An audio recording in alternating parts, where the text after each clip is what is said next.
Viridis3D was founded in 2010 from the core of the original Z Corporation Materials Group. I was one of the original founders, and I was the chief materials developer of the Z Corporation Materials Development Team. That picture all changed in 2012 when Z Corporation got acquired by 3D Systems, and we decided that the environment wasn't going to be quite so friendly, so we started developing our own machine.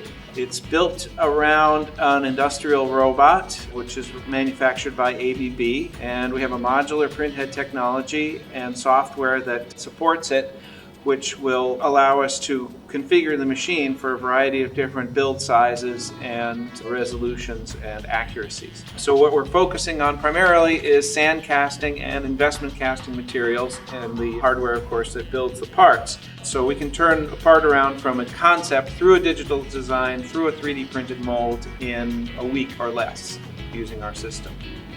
One of the nice things about working with powder substrate 3D printing is that you can change the materials around very easily, and this machine has been developed in such a way to make it as easy as possible both to develop new material systems and to take the existing hardware and just swap materials for new material sets.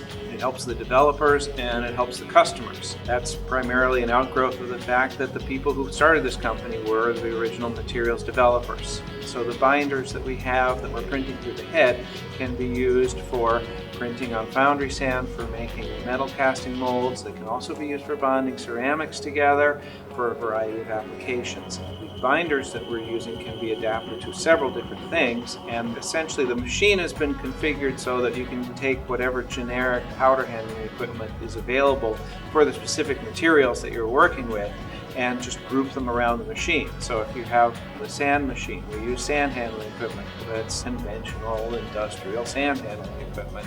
When we get to working with ceramics, which are finer powders, you have different kinds of feeders and different kinds of conveyors with greater dust handling capabilities. 3D printing is moving into a new generation of applications. People right now who are machining parts laboriously or making patterns for castings, 10 years from now, it will just be a dim memory after they start 3D printing these things with fully automated digital manufacturing processes.